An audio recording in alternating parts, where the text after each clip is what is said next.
The board member slid the contract across the table like he was doing her a favor. Lionel Graft didn't look up when he did it. That was the tell. 30 years in boardrooms had taught Nadine Osi Boateng that the men who don't look at you when they hand you something are the ones who expect you to sign without reading. She read every line. Nadine was 61 years old, the kind of 61 that people called distinguished to her face and intimidating behind her back. She'd spent the last 2 decades building Meridian Bridge Consulting, from a 2-person operation in a rented office on the south side of Atlanta into a firm with 400 employees and contracts in 11 states. Her name was on the building. Her name was on the letterhead.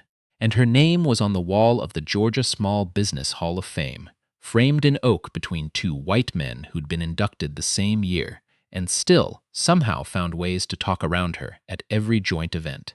She set the contract down. Smoothed the corner with her thumb. "There's a clause in Section 14, she said. That would give Hartwell Dynamics right of first refusal on any federal contract Meridian pursues for the next 7 years. Lionel Graft finally looked up. He had the kind of face that had never been told no by anyone it respected. "Standard language," he said. "It isn't," Nadine said. "I've signed 43 contracts in this industry. That clause has never appeared in any of them." The room held 8 people, 3 from Hartwell's legal team, 2 from their acquisitions group, 1 junior associate from Nadine's own firm, Amara Asante, 29 years old, the sharpest mind Nadine had hired in a decade, sitting to her left with a legal pad and a pen she hadn't uncapped. And then there was Philip Whitcomb, Hartwell's chief strategy officer, who had been silent at the far end of the table since the meeting began, watching the way a man watches something he already owns. "I think what Lionel means," Whitcomb said, smooth and slow, "is that it's standard for a partnership of this scale. You're asking Hartwell to stake significant capital on a minority-owned firm without the kind of track record our shareholders expect." Nadine looked at him for a long moment. "Without the kind of track record," she repeated. "No offense intended. Meridian posted $240 million in revenue last year," she said. "We were awarded the Southwest Regional Infrastructure Assessment Contract over 11 competing firms, including 2 that are publicly traded. Our error rate on deliverables is 0.3%. I'd be curious what track record you're using as a benchmark." Whitcomb smiled. It didn't reach anything. Numbers look good on paper, but institutional trust takes time to build. There it was, the thing they'd been circling since she walked in. Nadine had been in this meeting before. Not this conference room. This one was on the 42nd floor of a glass tower in Midtown Atlanta, with a view of the skyline that cost somebody a lot of money to look at. But this meeting, yes. She'd been in this meeting in Charlotte and in Houston, and in a waterfront office in Baltimore, where a man had actually patted her hand and called her young lady when she was 53 years old. She knew the shape of it, the pleasantries at the door, the coffee that appeared without being asked for, the way the documents were always already printed when she arrived, as if the terms weren't negotiable so much as they were being revealed. What they didn't know about Nadine, what Lionel Graft and Philip Whitcomb had not thought to learn because they had not thought they needed to, was that she had a photographic memory for contractual language and a tax attorney on retainer who had once found a clerical error in a federal procurement filing that saved a client $4 million. She did not come to negotiations. She came to conclusions. She closed the folder. "I'm going to need the weekend to review this with counsel," she said. "We had hoped to finalize today," Graft said. The pleasantness had dropped out of his voice like a coin through a grate. "The offer has a Friday close. Then it'll close without my signature." Amara kept her pen uncapped. A small thing.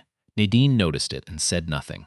The drive back to Meridian's offices took 20 minutes in Friday afternoon traffic on I-75. Nadine sat in the back seat of her car. She didn't drive herself to negotiations, hadn't since 2011, when she'd made the mistake of driving herself to a meeting that ran 4 hours past schedule and had to get on the highway in the dark, still turning the numbers over in her head, and called her attorney. "Section 14, she said before he finished saying hello. "Send it over. Sending now.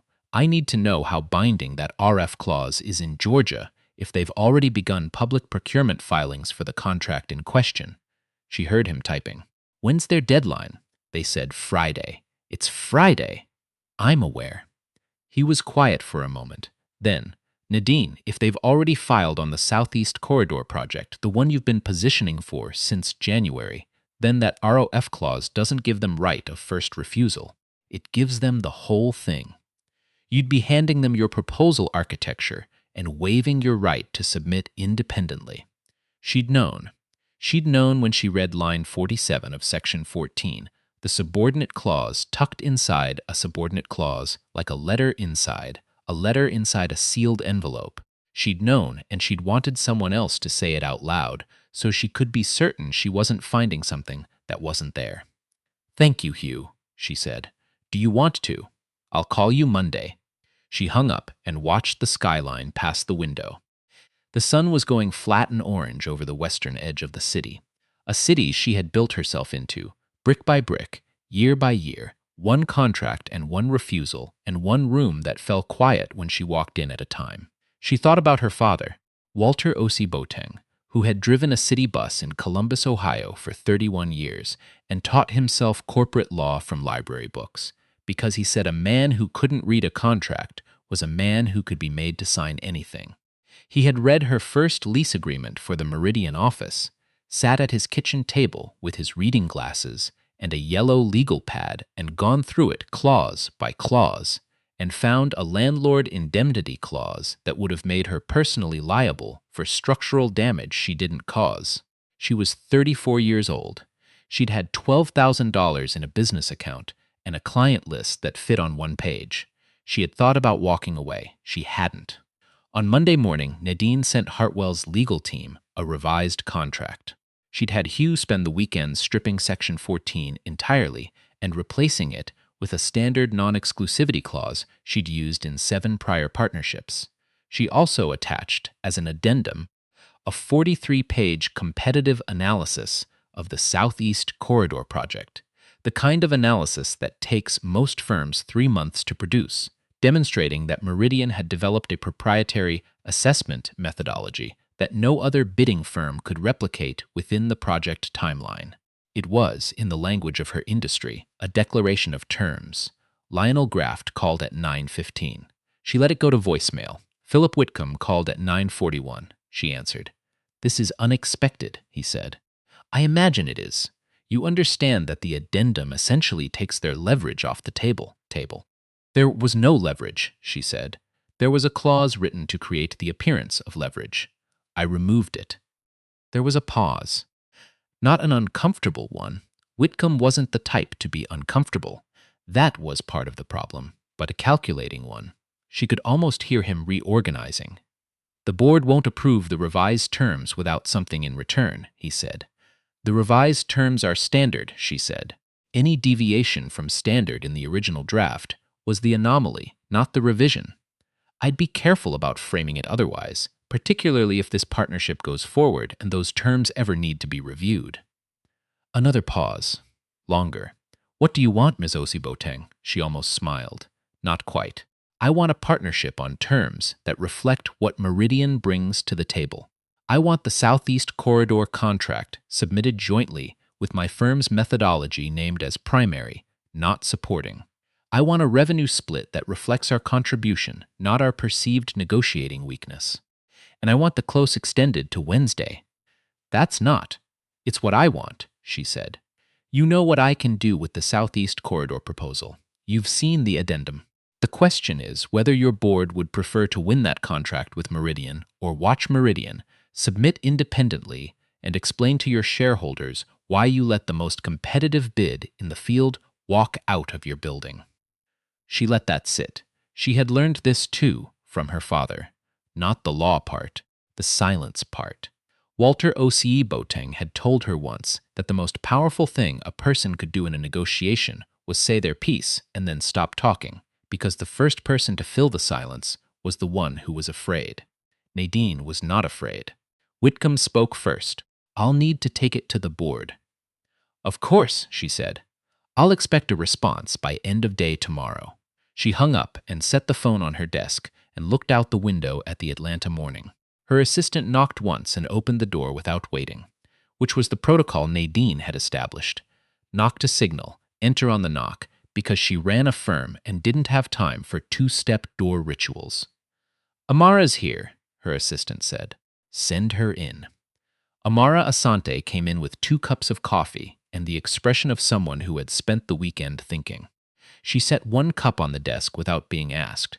She'd been with Nadine long enough to know how she took it, and sat in the chair across from the desk and said, "I read the addendum. And the methodology framing is smart. It makes it harder for them to use our framework and then argue that their contribution was primary. That was the idea." Amara turned her cup in her hands. "Can I ask you something? You're going to ask it whether I say yes or no. How did you know they'd already filed on the corridor project? The filing wasn't public until Saturday morning." Nadine looked at her. "Because Whitcomb asked for a Friday close." Amara waited. If the terms were genuinely in negotiation, they'd want time. A Friday close on a partnership of this scale only makes sense if one of 2 things is true. Either they're closing the same deal with someone else on Monday, or they've already made a move they need to cover before we have time to check the public record. There was no competing partner, I'd have heard, so they'd filed. Amara was quiet for a moment. Then she said, "How long did it take you to learn to think like that?" Nadine picked up her coffee. "Ask me when you're 60. The call from Hartwell came at 4:52 on Tuesday, 8 minutes before Nadine's self-imposed deadline. She took it in her office with the door closed, and Hugh, her attorney, patched in on mute. They accepted all 3 terms. The revenue split came in 2 points below what she'd asked for. She'd asked knowing they'd negotiate it down and had built the margin in accordingly. The split she landed was still 4 points above what the original contract had offered. The Southeast Corridor project would list Meridian Bridge Consulting as primary methodology provider. She signed Wednesday morning in her own conference room, not theirs. That had been a condition she hadn't announced in advance. She'd simply sent the amended signature page with her office address as the execution location, and no one had pushed back. Small things matter. Where you sign tells you who's in the room on whose terms. Lionel Graff did not attend. Whitcomb came with 1 attorney. Nadine had Hugh, Amara, and 2 members of her senior team. After it was signed, after the handshakes, after Whitcomb and his attorney had taken the elevator down, Amara stayed behind and looked at the framed photograph on the credenza behind Nadine's desk. It had been there since they moved into this office. A man in his 50s, broad-shouldered, in a city bus driver's uniform. Reading glasses pushed up on his forehead. A yellow legal pad on the table in front of him.